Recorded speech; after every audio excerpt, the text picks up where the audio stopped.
Hello Nintendo Chit-Chatters, I'm Eddy Ray for NintendoChitChat.com and welcome to this video of 3 tips for The Alliance Alive. This game is coming to the Nintendo 3DS, yes the 3DS, coming up soon this month, March 27th it releases guys. And a big shout out to Atlus actually for providing me a copy of the game, so do check out our playlist. We have about 5 or 6 videos up right now. Extending past the current demo available. Now, speaking of demos, give the game a try yourself. Go to the 3DS eShop, download it today. You can play about 45 minutes or so of the game yourself, exploring the town area and also in the museum itself, the ancient museum. So, give it a try, the demo for Alliance Alive.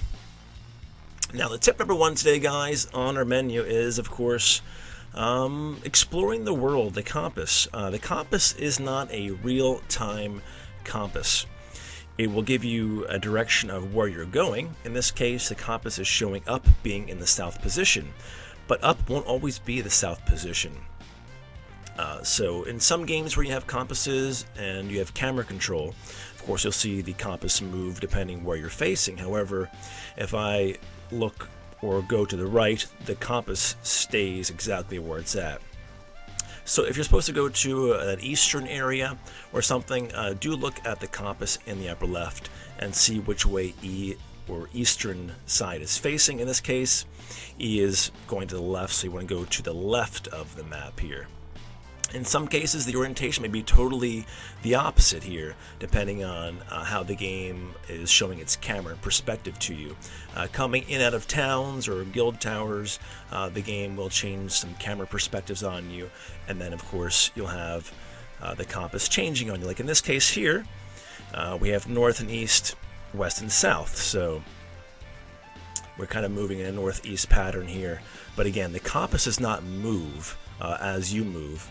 And again, the camera angles do not either. Only the game will do that for you as you go to certain spots on the map and traverse the world.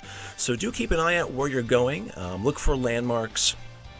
At first, you kind of get an idea of what's going on, and then you come out of a tower, and it's a different camera angle. So it's kind of disorienting at first, but it's pretty easy to get used to. So just look for landmarks and keep an eye on the directions that your compass states for the markers.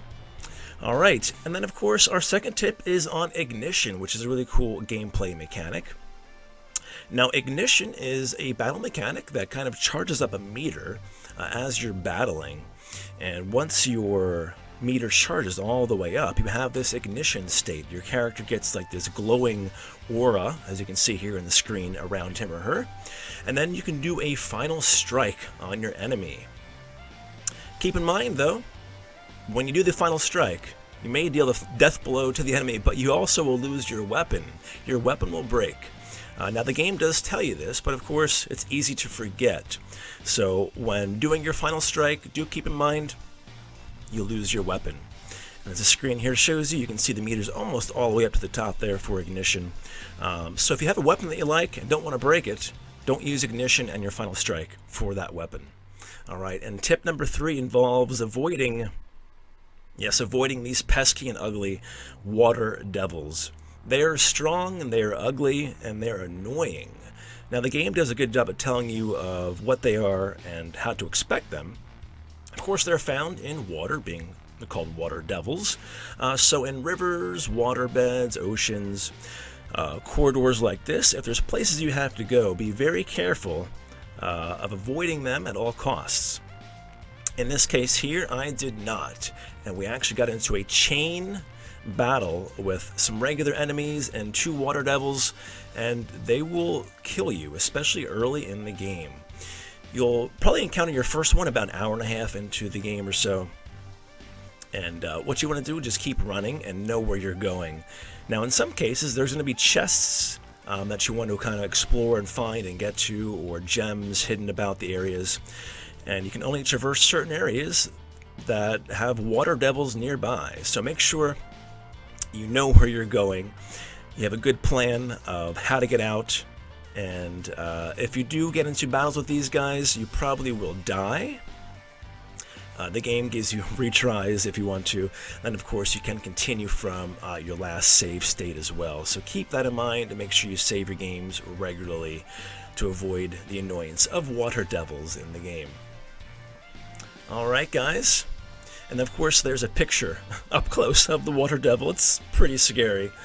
Well, there's some tips for you for the Alliance Alive regarding orientation with the compass, the ignition state with the final strike, losing your weapon, and of course, avoiding water devils at all costs. I'm Eddie Ray from Nintendo Chit Chat. We'll see you guys back here next time. Take care.